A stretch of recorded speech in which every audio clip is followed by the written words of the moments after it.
Hello दोस्तों। आज मैं आपको सुनाऊंगी सच्चे प्यार की एक दर्द भरी कहानी। अगर आपको वीडियो पसंद आए तो सब्सक्राइब, लाइक एंड शेयर जरूर कीजिएगा। आदित्य और प्रिया एक दूसरे से बेहद प्यार करते थे। वो दोनों एक ही कॉलेज में एक साथ ही पढ़ाई कर रहे थे और दोनों का अब कॉलेज में एक साथ पढ़ाई का आखिरी ही साल बचा हुआ था। एक दिन प्रिया और आदित्य एक पार्क में घूमने के लिए गए। तब प्रिया ने आदित्य से पूछा कि आदित्य, तुम मुझसे कितना प्यार करते हो और तुम मुझसे शादी करोगे या बस यूं ही प्यार करके छोड़ दोगे। तभी आदित्य ने प्रिया से कहा कि प्रिया, आज तुम मुझसे ये कैसा सवाल पूछ रही हो। तो प्रिया ने कहा कि आदित्य, ये सवाल मैं तुमसे इसीलिए पूछ रही हूँ क्योंकि मैं तुमसे बेहद प्यार करती हूँ और मैं मन ही मन तुम्हें अपना सब कुछ मान चुकी हूँ। और अगर तुमने मुझे कभी छोड़ भी दिया तो भी मैं तुम्हें भूल नहीं पाऊंगी। ये कहते ही प्रिया की आंखों में आंसू आ गए। प्रिया को इस तरह रोता देख आदित्य ने सबसे पहले उसके आंसू पोंछे और फिर प्रिया को अपनी बाहों में ले लिया और फिर उससे ये कहा कि पगली, मैंने तुम्हें छोड़ने के लिए थोड़ी प्यार किया है। हमारा प्यार तो 7 जन्मों तक रहेगा और मैं जल्दी ही अपने घर वालों के साथ तुम्हारे पिताजी से तुम्हारा हाथ मांगने जरूर आऊंगा। ये सुनते ही प्रिया बहुत खुश हो गई और खुशी के मारे वो फिर से आदित्य की बाहों में लिपट गई और फिर वो दोनों ही अपने घर पर चले गए। अब कुछ ही महीनों में दोनों की कॉलेज की पढ़ाई पूरी हो गई थी। अब दिन ब दिन आदित्य और प्रिया का प्यार और भी बढ़ता जा रहा था। एक दिन आदित्य प्रिया से फोन करके कहता है कि प्रिया, आज मैं अपने माता पिता के साथ तुम्हारे घर आ रहा हूँ। तुम्हारे और मेरे रिश्ते के लिए ये बात सुनकर प्रिया बहुत ही खुश होकर आदित्य से कहती, आदित्य, आज तो तुमने मुझे सरप्राइज ही कर दिया। तुम जल्दी आ जाओ और मैं जल्दी ही तैयार हो जाती हूँ। तो करीब 1 घंटे में ही आदित्य और उसके माता पिता प्रिया के घर पहुंच जाते हैं। लेकिन जब आदित्य प्रिया के घर पहुंचता है तो वह क्या देखता है कि प्रिया का तो इतना बड़ा घर था और मन ही मन ये सोचता है कि शायद प्रिया के पिताजी बहुत ही अमीर हैं, लेकिन हमारा परिवार तो इनके आगे कुछ भी नहीं। तभी आदित्य ने प्रिया के घर की बेल बजाई। बेल बजाते ही प्रिया समझ जाती है कि आदित्य आ गया है और वो अपने नौकर को ना कहकर खुद ही दरवाजा खोलने चली जाती है और आदित्य व उसके परिवार का स्वागत करती है और उन्हें अंदर तक ले जाती है। अंदर जाते ही आदित्य के माता पिता इतने बड़े घर को देखकर ये सोचते हैं कि पता नहीं प्रिया के पिताजी रिश्ता करेंगे या नहीं। तभी अचानक प्रिया के पिताजी भी आ जाते हैं और सभी के लिए नाश्ता पानी मंगवाते हैं। तो तभी आदित्य के पिताजी ने आदित्य के लिए प्रिया के पिताजी से प्रिया का हाथ मांगा। तो प्रिया के पिताजी ने आदित्य से पूछा कि बेटा, तुम क्या करते हो। तब आदित्य ने बड़े ही प्यार से कहा कि अंकल जी, मैंने रेलवे में बड़ी पोस्ट पर फॉर्म भर दिया है और मैंने उसके पेपर भी दे दिए हैं और बस अब रिजल्ट आना ही बाकी है। तभी प्रिया के पिताजी ने फिर ये पूछा कि उस रेलवे की पोस्ट पर तुम्हारी सैलरी कितनी होगी। तो आदित्य ने कहा कि अंकल जी, यही कोई 30,000 के आसपास होगी। ये सुनते ही प्रिया के पिताजी ने आदित्य से बहुत ही गुस्से में कहा कि तुम्हें पता है कि 30,000 तो मेरी बेटी 10 दिन में ही खर्च कर देती है और तुम्हें शायद ये भी नहीं पता होगा कि मेरी बेटी प्रिया हर हफ्ते 8 से 10,000 की तो बाहर शॉपिंग करके ही खर्च कर देती है। ये सुनते ही आदित्य के पिताजी ने भी गुस्से में प्रिया के पिताजी से ये कह दिया कि शायद आपको आपके इस धन दौलत पर बहुत ही ज्यादा घमंड है। रखिए अपनी धन दौलत अपने पास और अपनी बेटी की शादी किसी करोड़पति लड़के से करवाना। तभी वो अपने बेटे आदित्य का हाथ पकड़कर ये कहते हैं कि चलो बेटा, हम तेरा रिश्ता कहीं और करवा देंगे। तभी आदित्य प्रिया के पिताजी के आगे हाथ जोड़कर ये कहता है कि अंकल जी, मैं आपकी बेटी से बेहद प्यार करता हूँ और प्रिया भी मुझसे बहुत प्यार करती है। तो प्लीज इस रिश्ते के लिए आप मान जाइए। मैं आपसे वादा करता हूँ कि मैं आपकी बेटी को जरा भी दुखी नहीं रखूंगा। ये सुनते ही प्रिया की भी आंखों में आंसू आ जाते हैं और वो भी अपने पिताजी से कहती है कि पिताजी, मैं भी आदित्य से बेहद प्यार करती हूँ और मैं उसके बिना किसी और से कभी शादी नहीं कर पाऊंगी। बेटी की ये बात सुनकर उसके पिताजी ने उसके एक थप्पड़ मार दिया। तभी प्रिया रोती हुई अपने कमरे में चली गई और प्रिया के पिताजी ने गुस्से में अपने नौकर से कहा, इन लोगों को यहाँ से बाहर निकाल दो।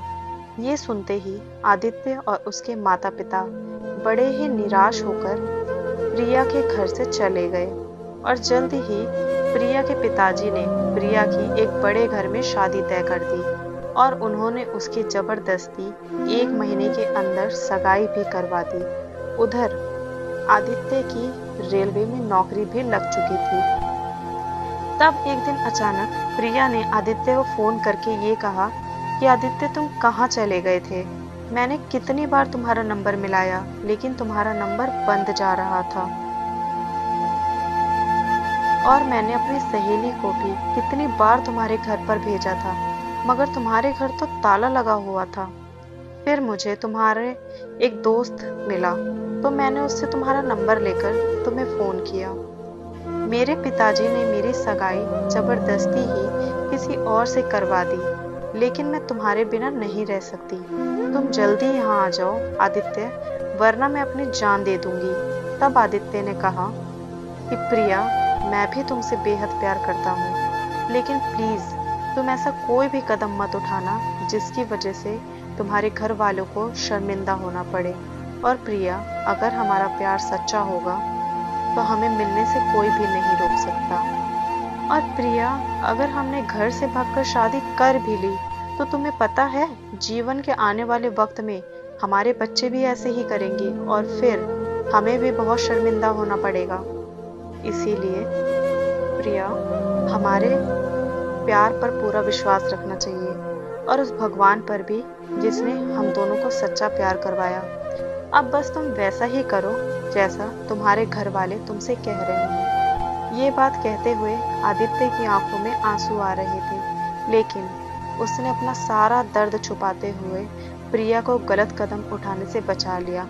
अब प्रिया ने रोते हुए आदित्य से ये कहा कि आदित्य, मैं तुम्हारे कहने से अपने परिवार की बात मानकर ये शादी जरूर कर लूंगी मगर तुम ये बात याद रखना कि शादी करके किसी और के पास मेरा शरीर ही जाएगा मगर मेरी आत्मा हमेशा सिर्फ तुमसे ही प्यार करेगी। ये कहकर प्रिया रोती हुई फोन को काट देती है। उधर आदित्य भी बहुत रोता है, जमीन पर बैठ जाता है। अब प्रिया के शादी का दिन भी आ गया और अब तो उसके चौखट पर बारात भी आ गई थी। तभी अचानक जैसे ही प्रिया दुल्हन के जोड़े में सीढ़ियों से नीचे उतर रही थी वैसे ही उसे बड़ी ही तेज से चक्कर आ गए और वो चक्कर खाकर सीढ़ियों से नीचे की तरफ गिरती हुई चली गई और नीचे गिरकर वो बेहोश हो गई। और प्रिया के सिर और पैर में बहुत ज्यादा चोट लग गई थी और शायद उसके पैर की हड्डी भी टूट गई थी। तभी प्रिया के पिताजी ने फटाफट एक एम्बुलेंस बुलवाई और जल्दी से वो उसे हॉस्पिटल लेकर गए। और तभी आदित्य के एक दोस्त ने आदित्य को भी फोन करके हॉस्पिटल ही बुला लिया। आदित्य को हॉस्पिटल में देखकर प्रिया के पिताजी उस पर बहुत गुस्सा होते हैं मगर वहां उनके सभी रिश्तेदार होने के कारण वो उसे कुछ भी नहीं कह पाते। तभी डॉक्टर प्रिया का इलाज करके बाहर आते हैं और प्रिया के पिताजी ने डॉक्टर से पूछा कि डॉक्टर, क्या अब मेरी बेटी ठीक है?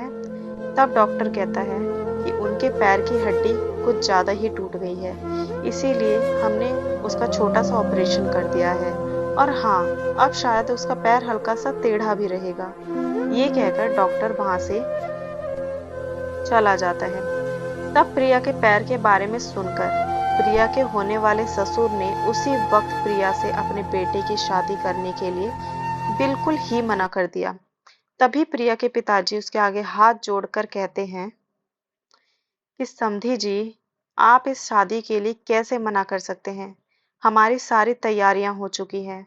अगर आप ऐन वक्त पर इस शादी के लिए मना कर रहे हैं तो कृपया समधी जी हमारी इज्जत को समझिए और इस शादी के लिए मना मत करिए।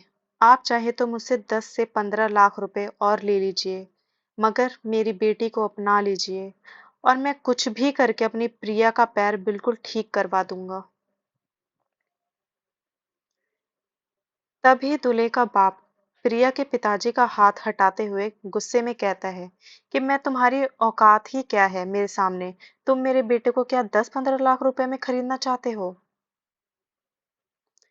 तुम्हें पता भी है 10 से 15 लाख तो मेरा बेटा यूं ही खर्च कर देता है और तुम्हारी बेटी के साथ अपने बेटे की शादी मैं इसीलिए करवा रहा था क्योंकि तुम्हारी बेटी बहुत ही सुंदर थी, मगर अब तो उसका पैर ही टूट गया और हमारे यहाँ इसे अपशगुन कहते हैं। इसीलिए मैं अभी के अभी तुम्हारी बेटी के साथ अपने बेटे का रिश्ता पूरी तरह तोड़ता हूँ। और ये कहकर वो अपने बेटे और पूरी बारात को वापस लेकर चला जाता है।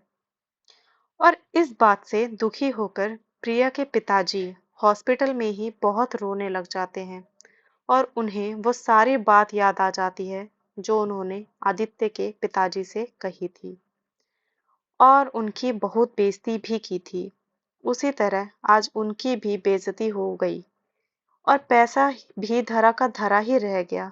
ये बात सोचकर प्रिया के पिताजी बहुत ही दुखी हो रहे थे कि तभी अंदर से एक नर्स प्रिया को व्हील चेयर पर बाहर लेकर आई और प्रिया भी बहुत रोने लगी।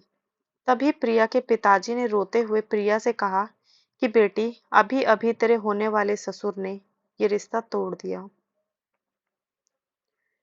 वो दूल्हे और बारात को भी वापस ले गए। तभी प्रिया और पिताजी का हौसला बढ़ाते हुए कहती है कि पिताजी, जो होता है अच्छे के लिए ही होता है और मैं आपकी बेटी का दूल्हा और बारात आपके बिल्कुल सामने ही खड़े हैं। तभी प्रिया के पिताजी देखते हैं कि आदित्य और उसके पिताजी और आदित्य के सभी दोस्त हाथ जोड़कर खड़े हुए थे।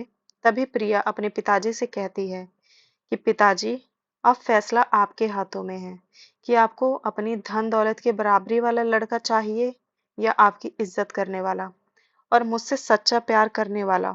ये सुनते ही प्रिया के पिताजी आदित्य के पिताजी के पास जाकर हाथ जोड़कर माफी मांगते हैं और कहते हैं कि उस दिन मैंने आपकी इतनी ज्यादा बेइज्जती की थी, उसके लिए मैं आपसे माफी मांगता हूँ। कृपया मुझे माफ कर दीजिए। उस वक्त मैं अपनी धन दौलत में अंधा हो चुका था। तभी आदित्य के पिताजी ये कहते हैं कि आप ये माफी वाफी छोड़िए और आदित्य और प्रिया की शादी की तैयारियां कीजिए। तब सभी लोग शादी में पहुंच जाते हैं। प्रिया के पिताजी भी बहुत ही खुश हो जाते हैं, लेकिन प्रिया के तो पैर में चोट लगी हुई थी, तो शादी में फेरे कैसे हो पाते। तभी आदित्य ने प्रिया को अपनी गोद में उठा लिया और गोद में उठाकर आदित्य ने सारी रस्में पूरी की और आदित्य ने प्रिया से कहा कि मैंने कहा था ना प्रिया, अगर हमारा प्यार सच्चा होगा तो वो जरूर मिलेगा। ये सुनते ही प्रिया बहुत ही खुश हो जाती है और आदित्य की गोद में बैठे बैठे ही उसको अपनी बाहों में लिपट जाती है और मिल जाता है आदित्य और प्रिया का सच्चा प्यार। तो दोस्तों, इस कहानी में प्रिया के पिताजी को भी सबक मिल गया और आदित्य व प्रिया का प्यार भी मिल गया। आपका इस वीडियो को देखने के लिए बहुत बहुत धन्यवाद। अगर आपको वीडियो पसंद आई हो तो प्लीज़ सब्सक्राइब कीजिएगा, शेयर कीजिएगा, लाइक कीजिएगा।